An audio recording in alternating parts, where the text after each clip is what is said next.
வணக்கம் நண்பர்களே.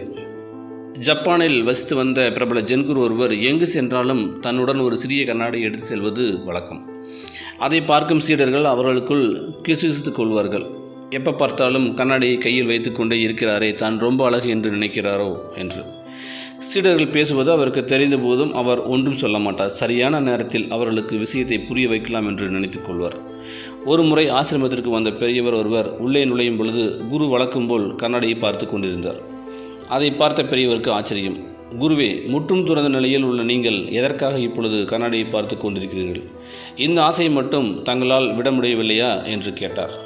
புன்னகைத்த குரு, பெரியவரே, எனக்கு ஏதேனும் பிரச்சனை வந்தால் அந்த பிரச்சனைக்கு யார் காரணம் என்பதை அறிவதற்காகவே நான் கண்ணாடியை பார்ப்பேன். அங்கே தோன்றும் உருவம்தான் என்னுடைய பிரச்சனைக்கு காரணம் என்பதை அறிந்த பின்னர் அதை சரி செய்வதற்கு பொருத்தமான நபர் யார் என்று கண்ணாடியில் பார்ப்பேன். அங்கே தோன்றும் உருவம்தான் இந்த பிரச்சனையை தீர்க்க முடியும் என்பதை புரிந்து கொள்வேன். பெரியவர் மட்டுமல்ல, அங்கே இருந்த சீடர்களும் குரு எதற்காக கண்ணாடியை பார்க்கிறார் என்ற ரகசியத்தை புரிந்து கொண்டார்கள்.